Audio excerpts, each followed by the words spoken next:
Greetings and salutations, everybody. How are you doing? Welcome to episode 97 of Twisted Strands. I am your host, JD, and welcome to the show. Thank you for joining me today. It's been 2 weeks approximately since I last recorded, so here I am. And this episode is brought to you by Harp Lager. Green for St. Paddy's Day, which was yesterday.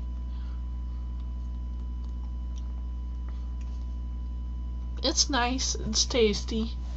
Not as much of a heavy taste as some other heavier stouts like Guinness, but it's a good tasting beer, so I can recommend it. And that's that. Let me go on to stash enhancement. It's very small and simple, and it's for a specific project. When I bought my buddy Sadie a copy of Yorick, I realized that I didn't have the pattern myself, and I had it in my queue. I never had it purchased it, so I purchased it right away, and I started looking around for yarns for it. And what Yorick is, it's a really fun pattern. It's kind of a mix of Intarsia and Fair Isle, stranded behind the back knitting. Color work, which is scary, but hey, you know, trying to try something new. And good lord, the camera's a little high. That's alright. You can deal with that, right?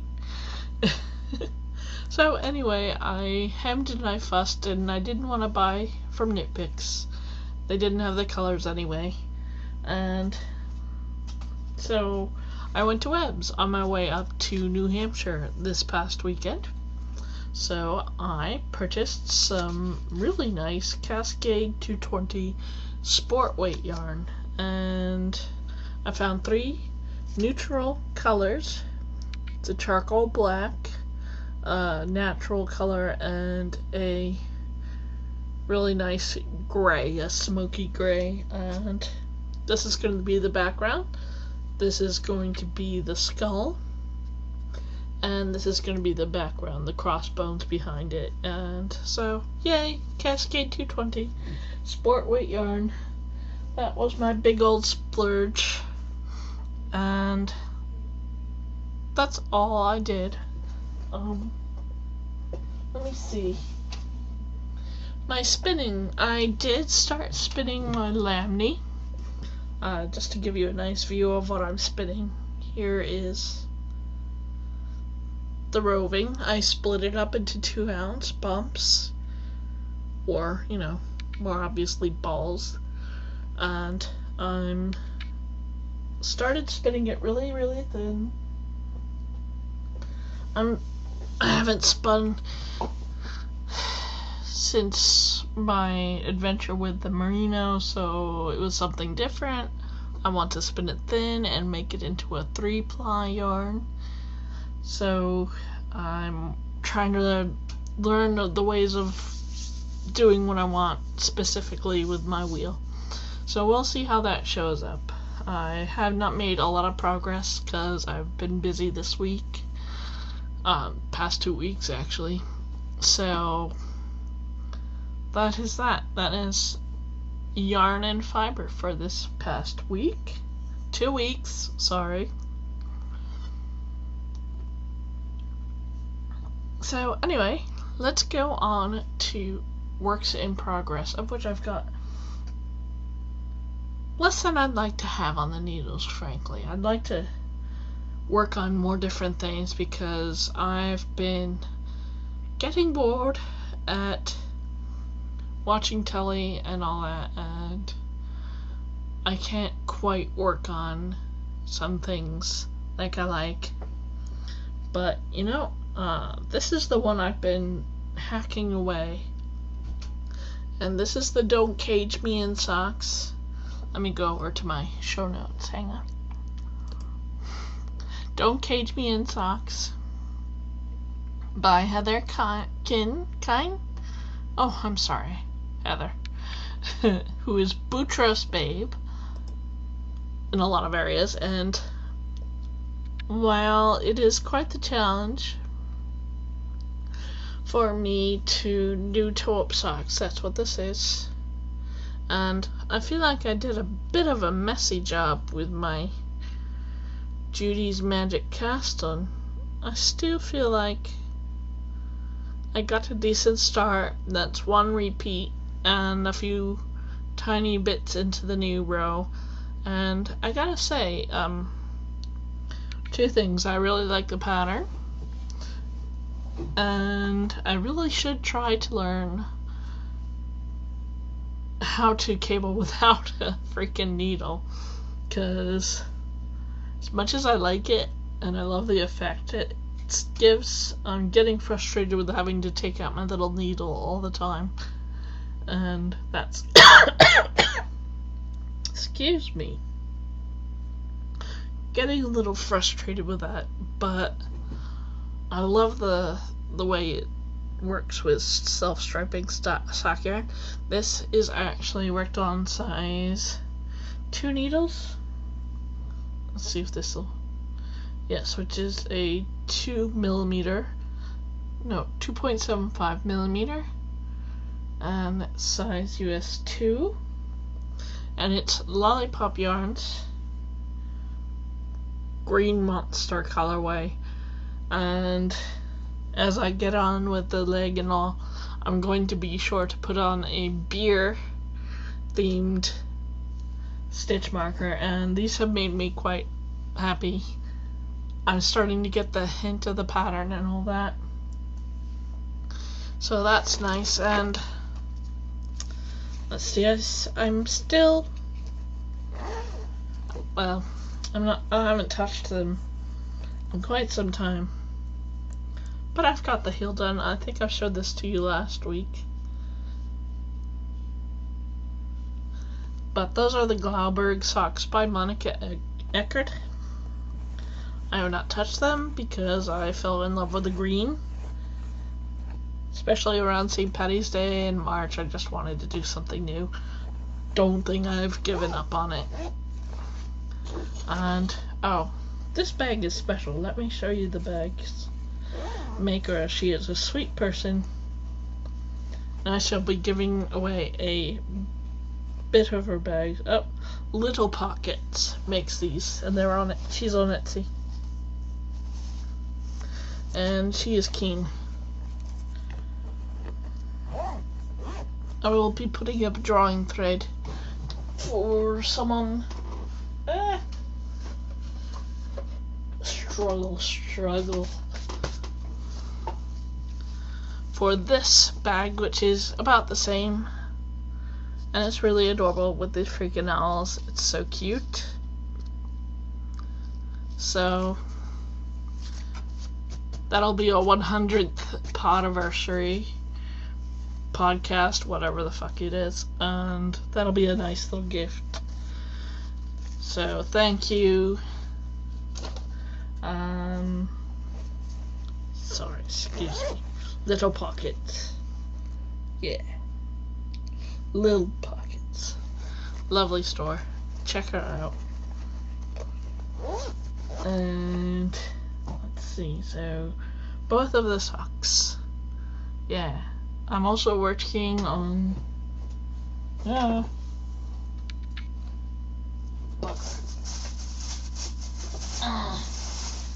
we go.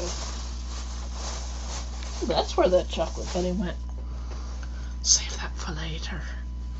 My Jessalou Doctor Who.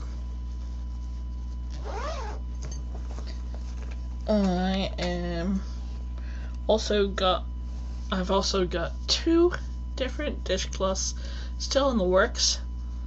This is gonna be, ooh, did I put this in the, bloody hell, no I didn't. Sorry whoever designed this cute thing. It is the Martini dishcloth. More info next time I podcast. It's a gift for a friend who just had his kitchen remodeled. And this one's almost done. I just haven't touched it. This is by Lisa Knits, and this is the ladder's dishcloth that she designed, and it's been in there so long that it's getting rumply. Whew. Like a little magpie. I can't settle on one thing this month. So anyway, those, and I'm also working on a small square. If you like making me, yep, I don't have to search too hard. Try not to pull out the pretty crochet. This is the 678 square, designed by Jessica Phillips, and I need to work on this until it is 12 inches square.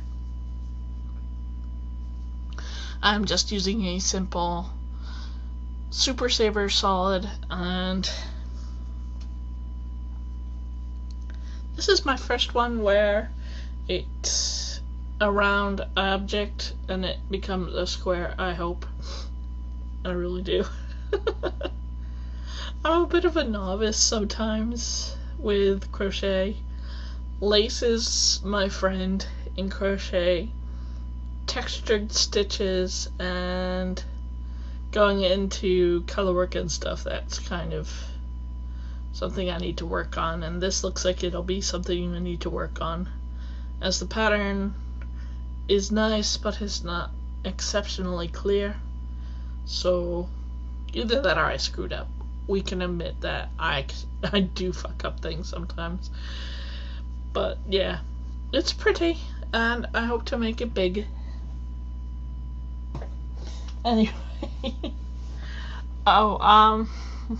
so that's sort of what I'm working on. Let's see if I can cast on more things or finish something or whatever.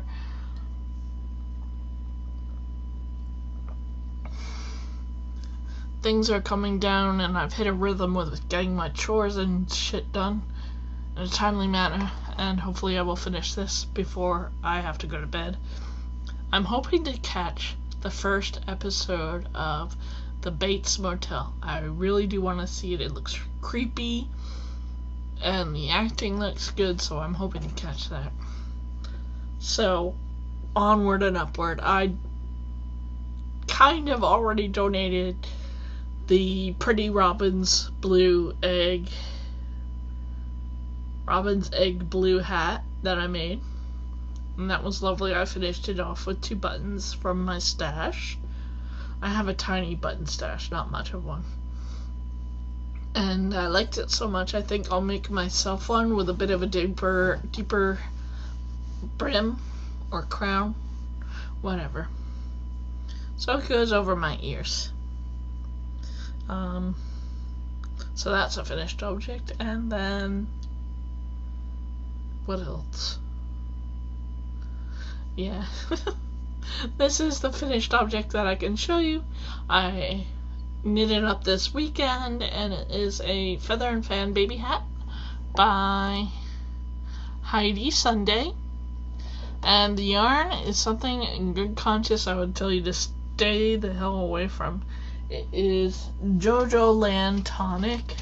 It's a DK weight that comes in pretty colors, and it's inexpensive, but it's shitty yarn. I must say, I was pretty damn disappointed. It looks like there were deeper blue spots, and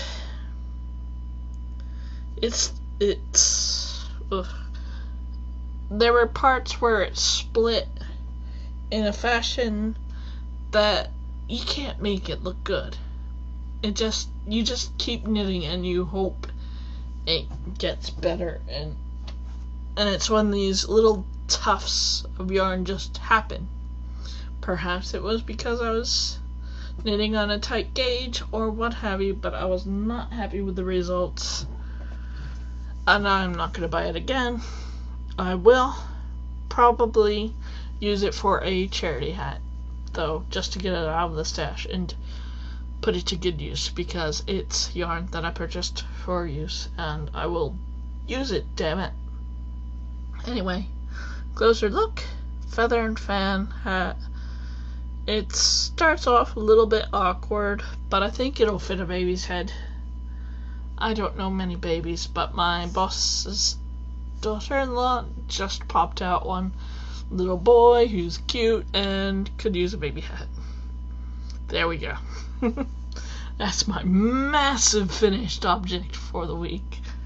I have yet to clean up my, put my snuggles into the wash and wash them up for kitties and doggies to sleep upon and then take home, and that's one of my plans.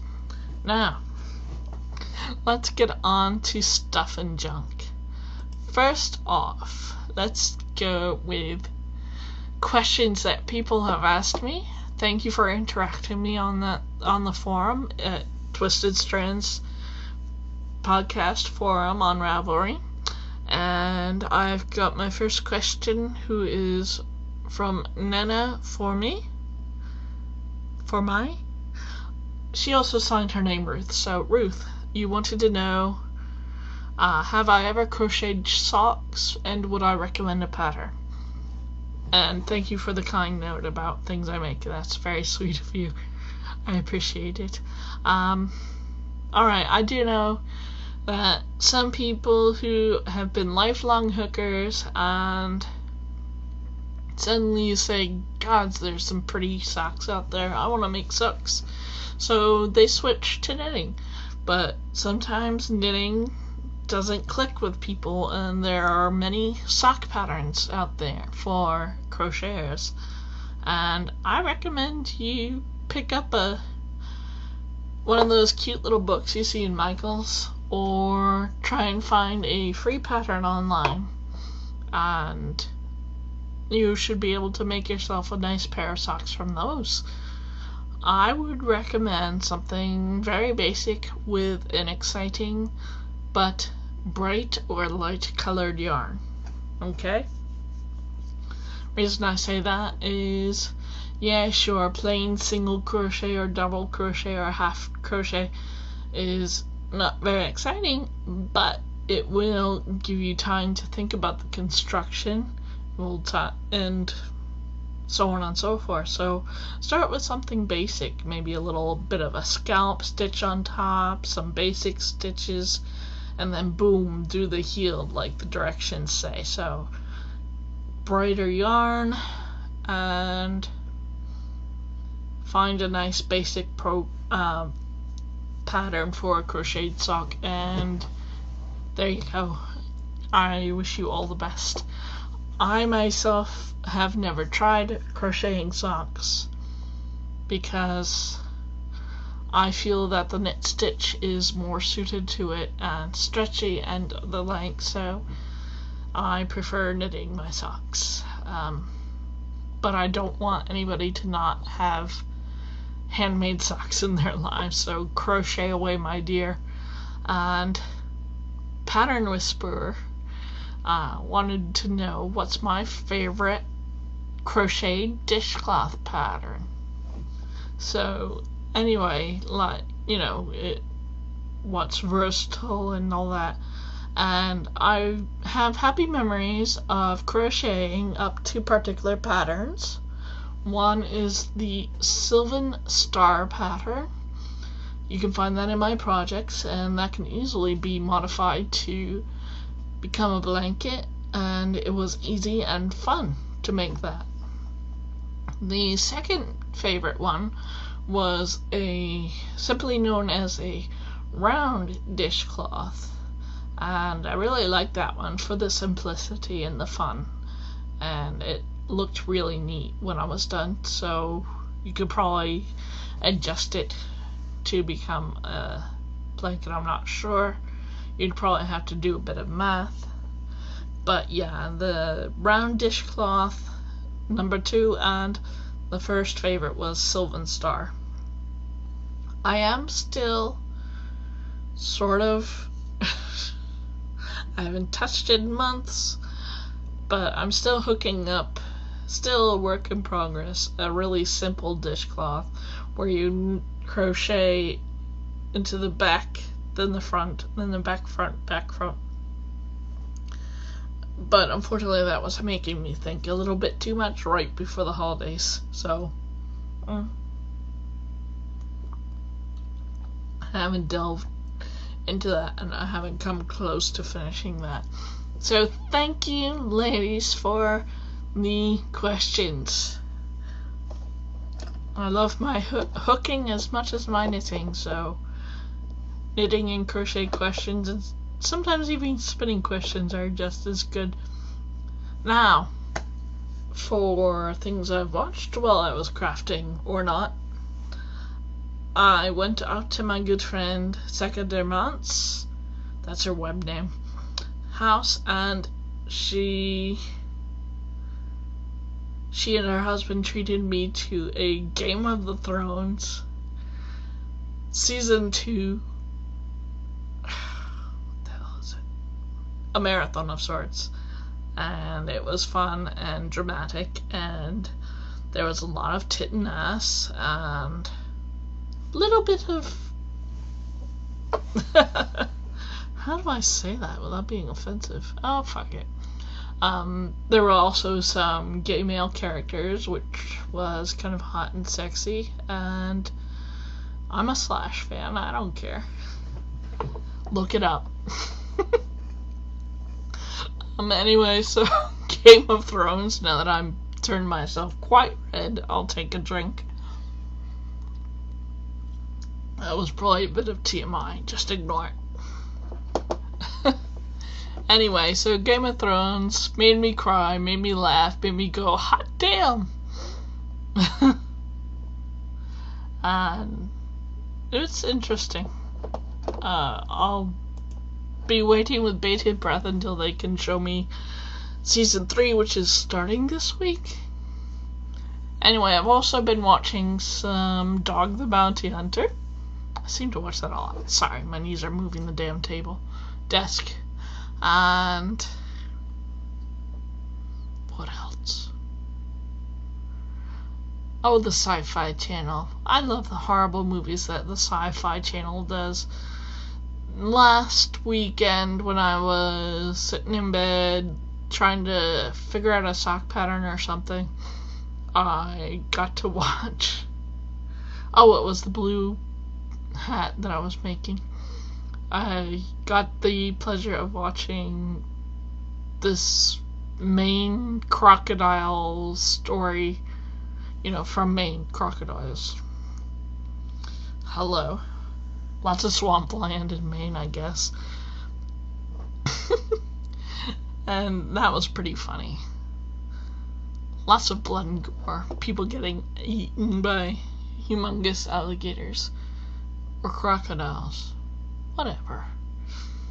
And of course, because you always want a sequel to that schlock, it showed a baby alligator, crocodile, whatever the fuck, swimming in the river, as the man says, and they're all dead.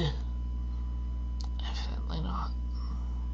So watch Sci-Fi Channel for such and such crocodile, mega crocodile versus the sheriff of town on your Sci-Fi Channel soon. And also World's Dumbest, Most Shocking, yada yada. Lots of weird schlock TV, and I'm also hoping to catch that Bates Motel. That looks like coolness. That's what I've been watching. I'm sure you're all wondering about the snow drawing. Let's take care of that before I take my leave. Let's see, I've got everybody in here. 32-ish people entered in. Thank you for contributing to Sadie's cause again this year. Maybe next year we'll hit 500. Anyway, let's generate the results with the random.org true random number generator, and I hope it's not me that I pick, because I allowed chatter in that. Let's see, hold on. That'll be the first page. 1 second. Boom. Come on. Ha! Oh my goodness! Jack's grandma. Congratulations! You are post number 22 with a beautiful lavender and gray snuggle, and it looks wonderful. Very cozy for the animals. So, Jack's grandma, you have won up to $10 worth of patterns that I can give to you. If there's anything you'd really like me to give you that I'd have to buy outside of Ravelry, just let me know. Send me a link. And there you go. That's the drawing. Jack's grandma has won. Congratulations! Alright, so, getting late. I gotta pick up my laundry and shit like that. So, anyway, I want to wish you a wonderful 2 weeks. Maybe less, I don't know. Maybe I'll clean up the mess behind me. Maybe not. I have no clue. And I hope to get some pictures of my growing stash for Polly and the rest of you to see. Either that or a video of it, I'm not sure. I don't remember how Karen did her stash video. I love that episode though. She's such a funny, sweet person. Anyway, if you'd like to contact me, please do. I am JD on Ravelry, JADEE. And my email address is jdalt@gmail.com. Feel free to find the podcast both on the blog at Twisted Strands with an extra s.blogspot.com or on iTunes. We have a group that is full of wonderful people, and that is the Twisted Strands podcast forum on Ravelry. And then let's see, you can find me on Plurk almost daily as JD666, and I am also on Pinterest as JD666, and Facebook, where I incessantly play The Sims Social and Candy Crush. Horrible addictions. I'm a bad girl. And also, I told you Pinterest, right? JD666.